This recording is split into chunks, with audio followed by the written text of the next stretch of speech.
right, here we are. We're here again. July 20th.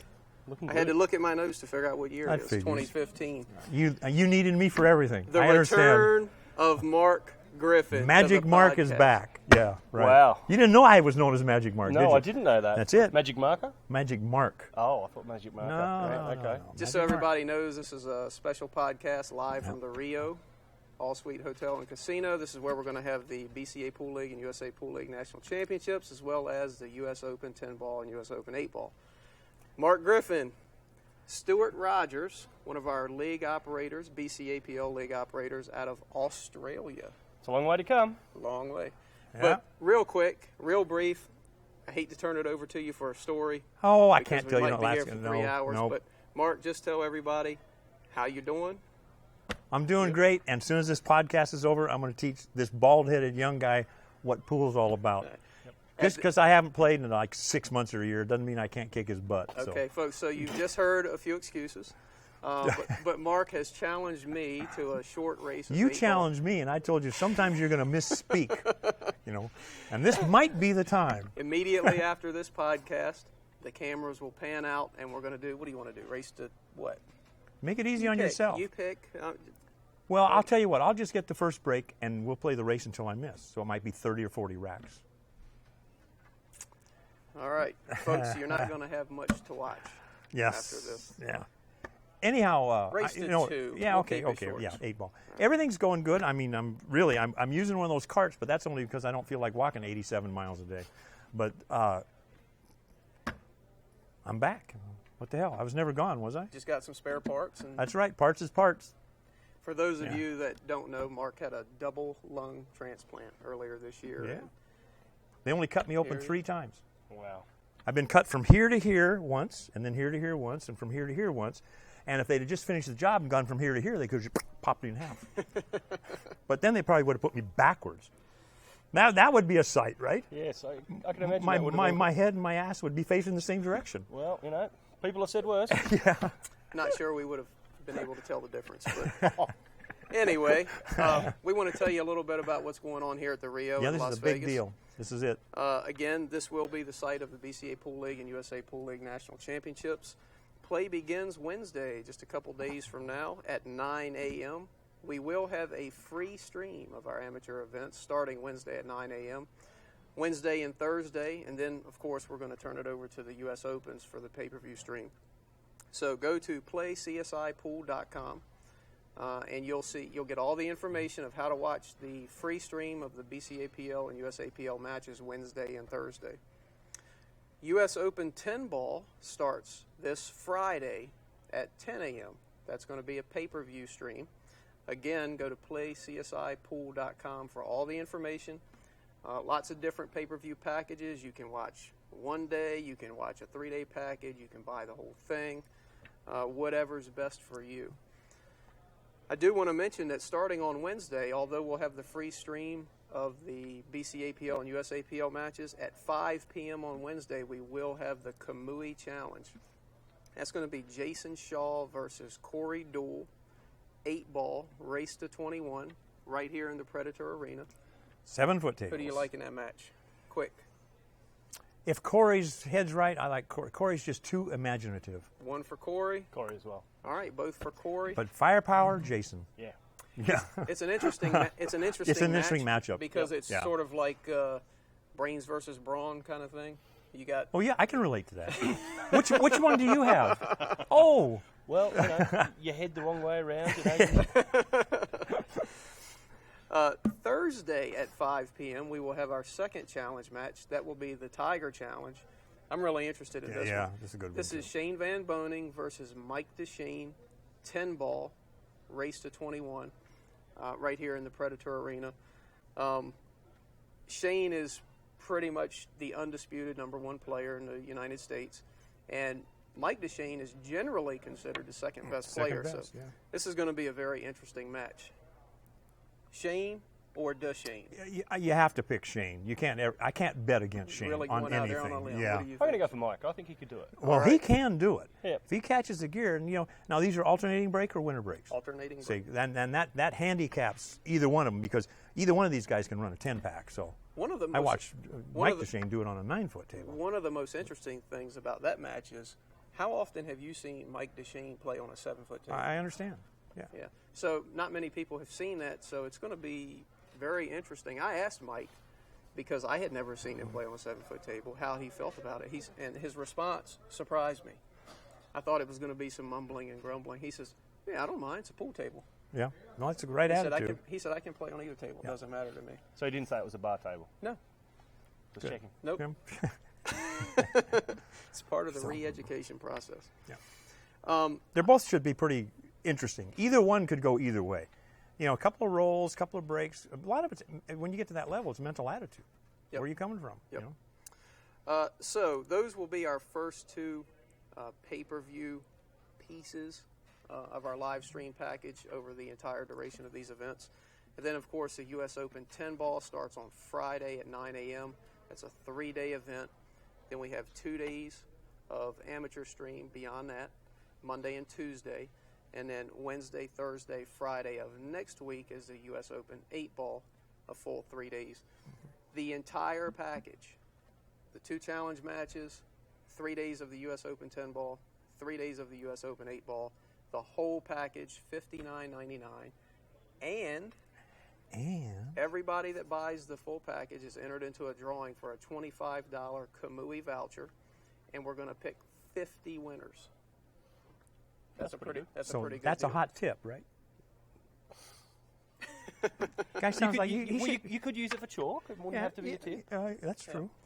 So that's the info for the live stream. We do have VIP seats still available. And if we could cut to the other camera, if we've got that set up, give you a view sort of running down the edge. This year, the VIP seats are on risers for a better view. We've created sort of a pit atmosphere here. Last year, it was all floor level. We learned our lesson. We've given it some elevation. Yeah, got 2 steps. I think you're up 12 inches.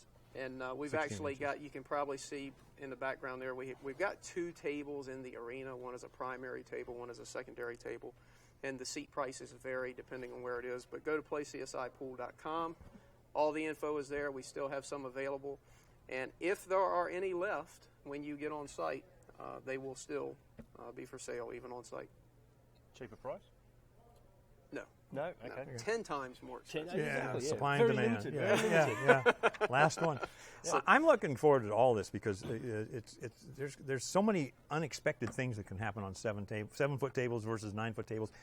From the spectator side, a lot of times the 9-foot tables can get a little boring. All the safety play that doesn't happen on a 7-foot table as much. It's a little bit different game, and you're going to see some pretty explosive, It all comes down to the outcomes. Yeah. Oh, the brake's monster. Brake's big anywhere, but it's bigger. So while we're on the topic of what we're doing here in the arena, we want to show you a short promotional clip of our events that are going on, and then we'll come back and we'll do a few AZ Billiards questions, and we're going to talk to Stuart briefly about his league over in Australia. Be back in a minute. You will speak in English, right? I will, yeah. Okay. I'll even put some Australian in there as well. Cool. Let's go to the promo.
All right, so there's, in a nutshell, everything we're doing over the next 11 or 12 days.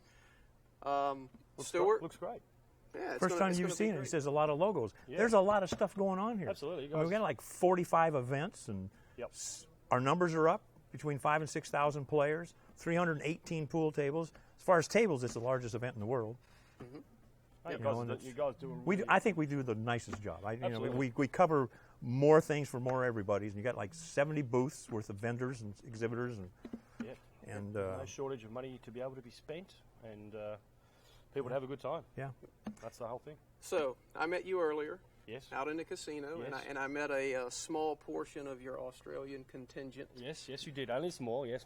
Most of them were hungover or... You told me that 35 people traveled here from Stewart's League all the way from Australia. So why don't you just take a few minutes, tell us about your league, and why you guys make such a enormous trip to come over here every year. Okay. Well, we started our league back in 2012.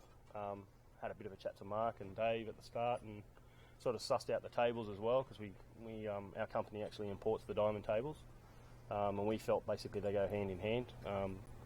Obviously, no one else was using the diamond tables at the time, so we thought that was the best synergy for our business. We started with 20 teams when we first started out. We've got other leagues in our area as well, which makes things competitive. But we brought in quality products, and we've now been running for 3.5 years. We've got about 50 teams playing on a weekly basis. We've got a pretty varied format, which sort of makes things a little bit more interesting. So I think that sort of enticed a few players to come and try our league. Our guys, I suppose a lot of our players play to win. They're very competitive. Obviously, everyone has that social aspect, but they really want to improve their game. So our handicap system and format basically are geared towards allowing your best players to compete with your lower ranked players on a very even scale. I think one of the problems we've always found is that teams would feel like they were being handicapped out of the event and they could never play. So you started to alienate, I suppose, those better players. Yeah, it's always an issue. It's always tough doing anything handicapped. But the guys actually love the trip to America. I mean, it's a long flight. I mean, the guys go for 20, 25 hours sometimes, so it's a long time to be cooped up in a little aluminium sort of cylinder, going across the Pacific Ocean. But just think it's a big beer can. Yeah, you guys, how you are. Well, actually, I've found that they've been pretty stingy with us on the plane lately. So they obviously know when we're all getting on board. But no, look, the Australians, they have a great time. I mean, they love their pool, and I think the thing for them is they love playing on the diamond tables. I think that's been the big winner for them. They've just seen the quality of the product. It's pretty much a standardised table everywhere you go. Like it's very, very good. Yes. Very consistent. Yeah, so they get that consistency across their game, which helps them. So, and the guys, 35. We came for the first couple of years with 6, maybe 8 players, and obviously anything with Vegas, you always have to build a bit of a history, a story, and build yourself up. And obviously, we've done that. So now we've got 35. That's players a lot. coming. Yeah, and we've got some really good players too. So yeah, you do. There's a couple people over there. That's wonderful. So this will be good. Some good guys. A couple of them going in the US Open events and trying their hand, and I think that some of them will do quite well. And there's a good possibility that we'll have, whether it be a BCA Pool League match or a US Open match with one of your players. That'd be great. And if or when that happens, you've agreed to guest commentate. Yes. Boy. Yes, that will be interesting. Although I was a bit nervous because I've got quite a loud voice. Yes, that's true. I do. But he's the only one not mic'd. Yes, that's right. But the thing that concerned me was obviously we're doing commentating for there. I'm thinking, God, I think the players are going to hear me going, God, that was a shit shot, mate. What are you doing? Come on. So hopefully, I'll be able to tone it down and just have a bit of fun. All right. So James is going to be joining me as well. Good. Well, we're thrilled to have you. Thank you. And all your 35 players. Sure. With that, we're going to do a few AZ Billiards questions that we got today, and then we're going to do our Mark Griffin challenge me to a race to 2 8-ball. And I'm going to let him win because no, you can't. I respect my elders. You're just lucky that I'm lucky that I'm still here that I can play the damn game. And I haven't been playing at all. As a token of respect, I'm going to let you break first. Well, I do take the first break. Okay. Yeah. So here's questions. Jeff J2H. He had a couple questions. I'll just ask each of you before Sure. I answer. What do you think of the show, The Hustlers? Quickly. Okay, well, first of all, the content I wasn't that concerned about, but it started actually getting pretty interesting. There's some things I probably would have been done differently, but it's not aimed for pool players. The main factor was it put pool in front of, and I saw the numbers, from 196,000 to 300,000 people per week watched pool. Puts pool on the mind. It's a win-win for everybody. So I don't really care what the content was. Did you ever see the show? Yeah, I watched a bit of it. I liked the fact that they did a lot of the short clips that you could just get a bit of a snippet of it, of each episode. So, no, I thought it was quite good. I think Mark's right. I mean, the whole point is it doesn't have to be all about pool. Pool just happens to be the backdrop. But they actually showed a lot of pool. Oh, yeah, they did. They showed more pool than any other pool video thing has ever shown. So in that respect, and I liked a lot of things where they blacken the screen out and says, I got to do this, this, this, and this. Yep. And, some of the chatter I didn't care for, but it's a show. It's a show. This doesn't happen too often, but I'm going to agree with Mark Griffin. Oh, I thought it was. he's really kissing me. I thought the production was really well done. I think they did a good job of trying to target more of a general audience rather than the pool nuts.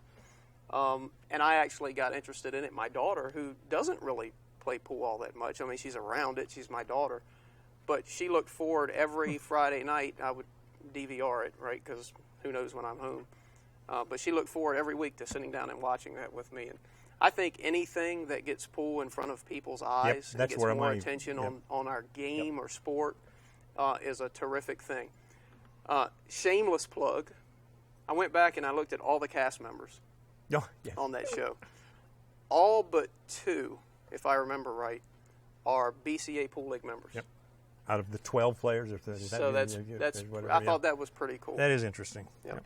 I'm going to say Jeff for short. His second question was, will CSI be publishing Fargo ratings of pro players? So I'm going to take that one first, and then I'll let you comment if you'd like. I guess it depends on what you really mean, publishing Fargo ratings. So for the U.S. Open events and the challenge matches, you will see the player's percentage chance of winning the match on the screen at all times, and that's based on their Fargo rating. Tell them what Fargo is in 2 seconds or less, because a lot of people are not going to know. I can't really explain what Fargo ratings is in that amount of time, and I don't want to really turn this into that. But what I want you to do is to go to fargorate.com. There are some video clips there that explain what Fargo ratings is, how it works, and why you should care.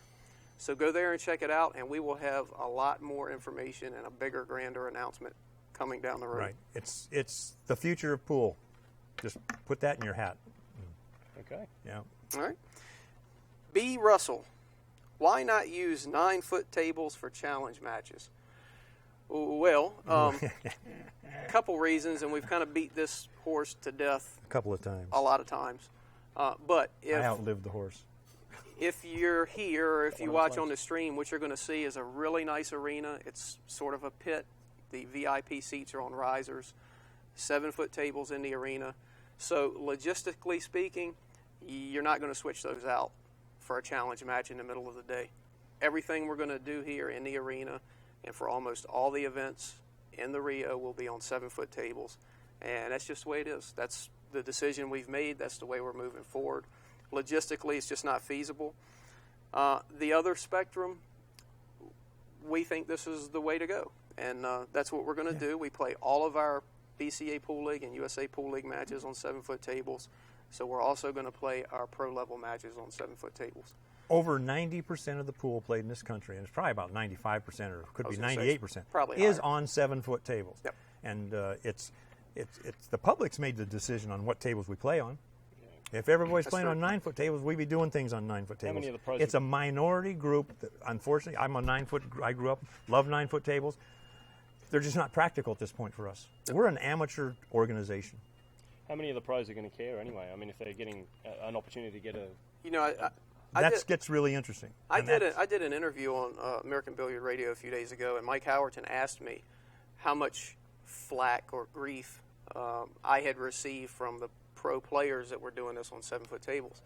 And without hesitation, I answered 0. I just haven't heard that from the pro players. It's just been a handful of really people, AZB posters. AZ Billiards. There's some people Keyboard in there. warriors. What's that? Keyboard warriors. Well, Yeah. you know, I call them purists. I'm like Mark. I prefer a 9-foot table. That's what I have in my house, and when I go out to play, that's what I seek. But they're both great pool tables, and it's both good games, and I'll play on either. It really doesn't matter to me that much where I'm going to get on a forum and But the main say thing, that people are, the devil for using 7-foot tables. the main thing is we've always felt, and Fargo has proven it, same people win. Same people win. The ratings come out the same. It's a if I'm going to beat him, if I was in stroke, I would all the time. But occasionally I'll beat him now. It's going to be on a 7-foot table or a 2-foot table or a 20-foot table. It doesn't make any difference. Doesn't matter. A dog is a dog. It's just what you can say. That's me. See the abuse I can put on him in public forums. Isn't it wonderful? Mate, you're loving your job. I am. Yeah. All right. He's missed you, Yeah. I tore his hair out. All right, basement dweller. This was actually an interesting question. Basement dweller, AZ Billiard says, essentially, do we think there is a market? The trend is to go to 7-foot tables. Do we think there is a market for more difficult 7-foot tables? First time I saw that question, I can tell you the answer from my viewpoint. No. You're catering the game to a smaller population. And here's the problem. And Diamond had this huge problem because for years we made, and I'm partners in Diamond, we made a league cut and a pro cut. Yeah. Well, now you got a tournament and you got these tables coming from here, and this one's pro cut and this one's league cut. This guy's screaming, that guy's bitching. Come on. Well, and what we're trying to do is standardize. So let's not make it more difficult. And again, it doesn't make any difference in the long run. Just lost your picture. There you go. Okay. and this is scary. I'm going to agree with you twice in the same day. I must be having an effect here. It's because I've been gone so long. Yeah, it's probably what it is. You're like the contactor between two circuits. Positive and negative. I will agree, but there's also another reason from a manufacturing standpoint. Control of everything. The more things you have to manufacture, the worse it is. Similar to when they had all the discussion on 10-foot tables. Just not totally practical. I'm going to ask our producer, okay, my screen's going in and out. I'm guessing that we're still good to go. Last question, Johnny T. Oh, Johnny T, yes. Did Simonis make a slower cloth? His kind of deal was he thinks the Simonis 860 HR is too fast for a 7-foot table. Has there been discussions about making a slower cloth for 7-foot tables? There has been discussion, but I don't know what stages. For years they've made a faster cloth, which we called it 760. Years ago it was called Simonis 300. Yep. Or 1, 2, and 3. Yep. Back, I'm talking 30 years ago. And then the 300 is the billiard cloth. So that's not to be confused with that. But there's back in the years, it used to be Simonis 1, Simonis 2, Simonis 3. Yep. There's been discussion. I'm not sure. Again, it's the same problem. How many levels of inventory does somebody want to carry? Yeah. Right. It becomes an issue. And it's a very expensive cloth. I mean, Oh, yeah, top it is. quality, but it's It quite is expensive. to carry. Well, I think it's the best, and that's why we use it. I mean, we really do affiliate what we think is the best products because we want to give the best product. Because, in all honesty, I honestly feel, and we're building this, that when everybody else is, pardon the French, dead and gone, we're not going to be. Yep. We're building for the future. That's right. Well, folks, that's all we have to talk about. Again, I encourage you to go to playcsipool.com. If you're at home, watch our live stream online. If you can make it down here to the Rio, please come on out and check all this out. No admittance to come in. You can check all the vendors. Bleacher seating in the back is free to anyone entered in the events. And what we're going to do right now is we're going to scoot this table back. I got to say one thing, though. Okay. If you can make it down to the Rio, here's the deal of the century. Pay a $35 green fee, and you can play pool on any open table 24 hours a day for 10 days. And watch the spectators. It's 11 insane, days. 11 days, but we're not really here that much on Sunday. Yep. I mean, that's crazy. So, because we went to green fees, and that way we can monitor, because you have to be either a member and or played green fees, or you can't even hit a ball in here. So just on green fees, have you found it? You've obviously swapped over. I came in when you guys were doing obviously the quarters and all the change. They were hassle, a lot of hassle. They make the tables about $1,000 more expensive to build. That's one end. Yep. And the security, you got people trying to break into the tables to steal tokens. Yep. This is so much better, and the players overwhelmingly prefer green fees. Yeah. Well, you get a lot more value. Yeah, you don't want to be left with a fistful of tokens at the end of the day. Yeah. And you're not going to play pool anymore. Yeah. Are you done stalling? I'm done. All I'm right. ready, Jack. Race to 2, 8 ball. Race to 2. That should Now, be really who's quick. going to commentate this? Yeah, You want to commentate? All right, you Because- jump up in the booth. Because we don't have our wireless mics are not available at the Am minute. I allowed to All yell right. out and heckle as well? Yes, you Oh, are. Absolutely. Beautiful.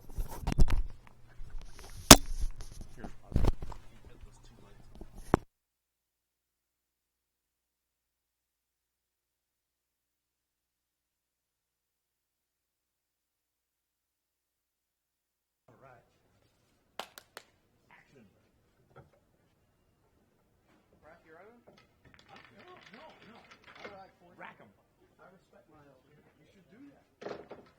Aha!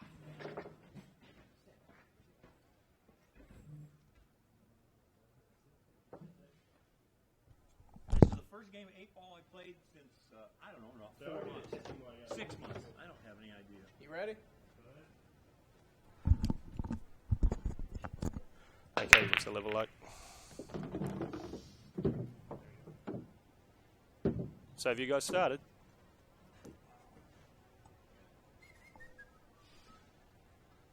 Okay, here we go. Yep. All right, Mark's on the bigs. That's what we call it over in Australia. So he's on the stripes.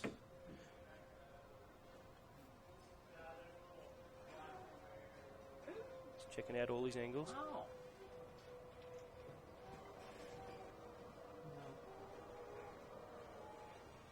Okay, he's going to take the 12 here.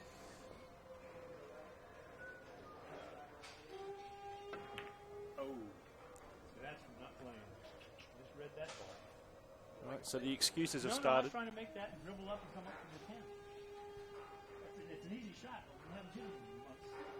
That's okay. I actually thought I was going to run that table off. We got past that little thing. So they've got a bit of their own self-commentary going on here. Wire you up? No. Wired it into the point. Good. I'll call it 3 ball. You still playing with that wrist all bent funny like? But your game will break down. Mark's already started the heckling. It's quite good, actually. I think you do quite well in Yeah. Australia. Do you call that? See, I told you I wired it up. It wasn't wired, Mark. It's called English. You can English that. What's he going to do? He's Can't going to play the spell it. plant. The only guy that knows English is the guy on the microphone over there. He's going to play the plant, I'd say. Come on, 10-second time clock. One of the two. Clock it. There's a good one.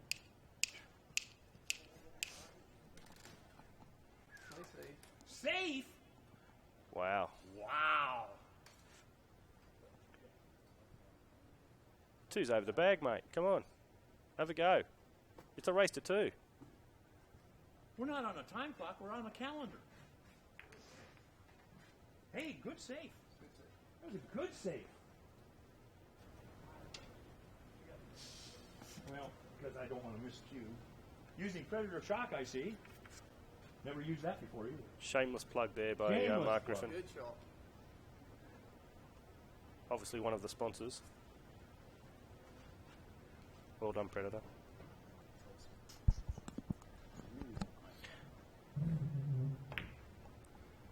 All right, he's made the 11 on the side. 14 here, break out. That's 6. Oh, wanted to make sure I had made a good hit. That's weak. That is pretty weak. Your chair is over there. That's all right. That is pretty weak, I gotta admit. So Aussie's got an easy one here. See what happens when you don't play for about a year. Guy ain't got a prayer. 2 ball. He's called the plant. Nice shot. Good pocket pace shot. Still got to get that 6 ball out. We might have a go at it now. No. Okay. It's going to come back across the rail. Slice it down.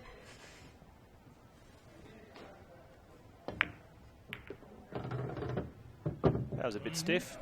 You need to play more straight pull. You hit the right angle. It's good to see the heckling there from Mark Griffin. Yeah, you know. It's because his wrist is funky, see? I've told him about the V grip, but he just won't listen He's to got me. East Coast mechanics. Hope I'm not offending anybody.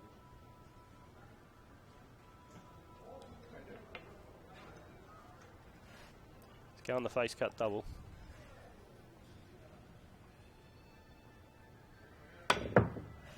He's thinned it, gone around the table, scratched. A swish. All right, now a monkey can get out from here. Really? Well, I was going to say No, good. Howard Cosell got fired for that comment. I was going to say I'm good. not Howard Cosell, but I was going to say a good player could finish. I have no idea what to do. I haven't looked at this many balls in a long time. We don't want to know what your problems are, Mark. Shoot the balls.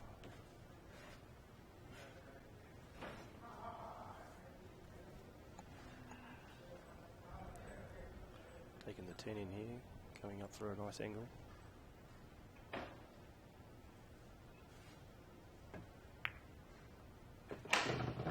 Why underhit it? Didn't think I could underhit it. All right. You have to go around.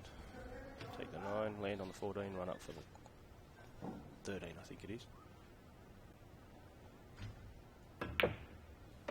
On the double. Didn't even hear him call that. Well, see if I gained a stroke while I was in the hospital. Quite scratchy.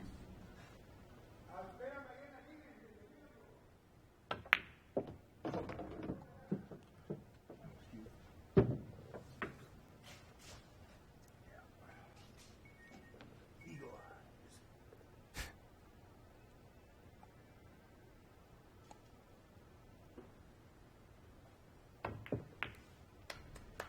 Eagle eyes. Good shot. Do it again, Mark. Just because I'm going to play half a save here. So he's not going for the win, he's going for a 50-50. Yeah. That's what we call it back in Australia. I'll lay the 8 ball in front of the pocket in case it doesn't go in. And it slid off. No, slow down, son. See, bad speed. It's supposed to be right there. I can't even see that far. It was a gimme. That's comes from not playing. Oh well.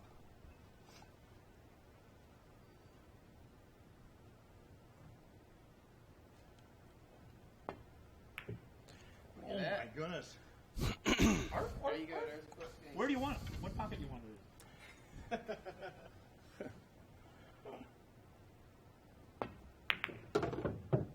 Man, this Shoots is the easy. leg. Oh, was it winter break? Yeah. Oh, you. All right, so he's going to hot rack you now. Wow. Just make sure that front ball's on the spot. First 3 balls are touching. I didn't even know a cue stick could hit this good. No, I haven't played in so long, It's not the cue, mate. but I actually can still see the edges of them. I can see. You liked that shot, didn't you? Desperation. That's what it was. Do I win if I make the 8 ball in the break? Nope. Wrong league, mate. That's right.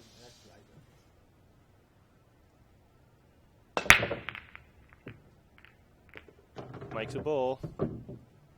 What did I make? 1, 2, 3, 4, 5, 6, 7. Little one, huh? They're all there.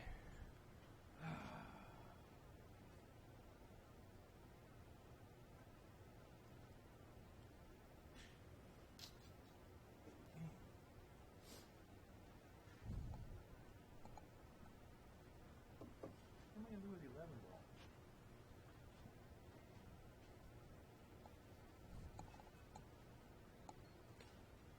You can run in the 12 up, run across.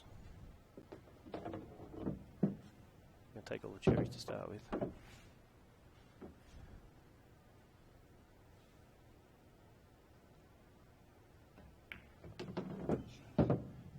Check that up. Land on the 10. Wrong side of it.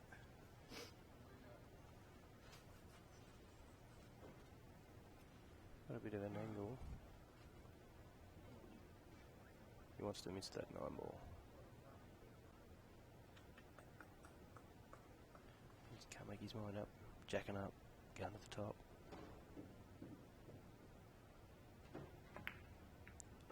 He's tickled the 9. Hasn't done too badly. Landed nicely on the 15. He wants that 9 ball to get it the 11 out.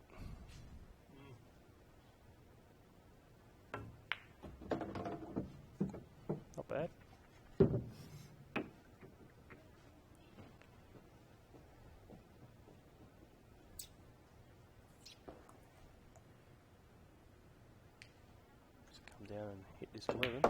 Oh, he's gone underneath and gone for 13. Okay.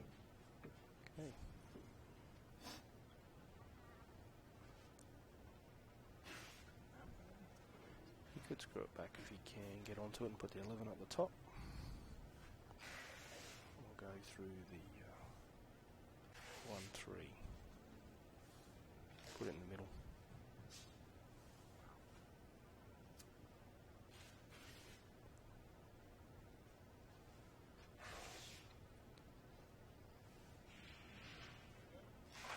He's umming and ahhing here. I don't like this shot. Yep, see? Get my daughter down here to shoot it? Yeah, well, it's not the shot. I either got to come up and hit the 1 ball, or I got to come out and hit the 3 ball. Hey, we've got a commentator up there. I've already been saying all of that. It's just so easy to draw too much doing it this way. Just go through, trickle it through. I thought I had the right angle. I sure did. Nope, I was going to scratch almost. Not scratch. How did I miss the 3 ball? Haste makes waste. It's going on table bank here. Try and go past that 6 ball.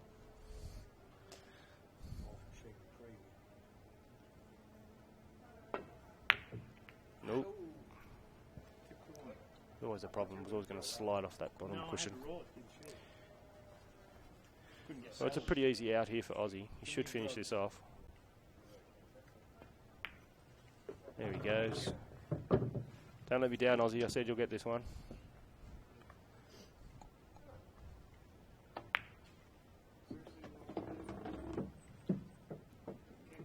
And take You can one heckle for all you want. the commentator's heckling. Don't worry. Only people with hair can heckle. Hey. Here he goes. Here goes Aussie with that fantastic grip of his. Is that the Moscone He's a good sport. 10 seconds timer signal? Okay, I'll take the 6 on the side. Where I wanted to be there. He's come on the wrong side of it. I can't believe it. All I had to do was hit the 3 and I'd have gotten something on that. You've got to put your score up too.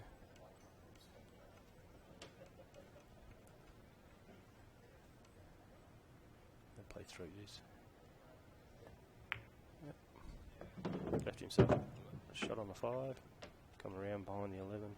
Land up on the 7.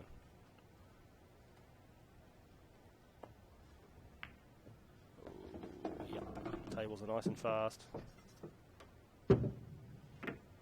Just come across one rail, get underneath, or on the top of the black. Depends on how he hits it. Now I've seen people miss these. How many times have I seen people miss these down the rail? They hit the rail first. And exactly what I thought would happen. And he scratched. Oh my God. That's a gimme. That's a gimme. Yeah. Mark, a good player would finish from here, mate. I think you should be right. Yep. What do you want? Any particular box? Drill it in. Drill it in. Just go for the double. Come on. Just drill them in. Just make them in the hole. There you go. Wow. See? But I still got the shapes. So they've just played now for who was CEO and who was GM. So it looks like I just lost my year's salary. the CSI hierarchy has remained the same. Mark is still now the CEO, and Aussie is still the GM. So bad luck, Aussie. I'm still his superior.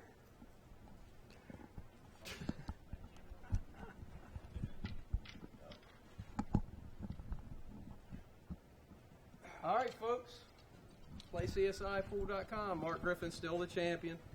Yeah. If you want to watch our pay-per-view, go to PlayCSIPool.com. Good Right. job, Mark. Yay!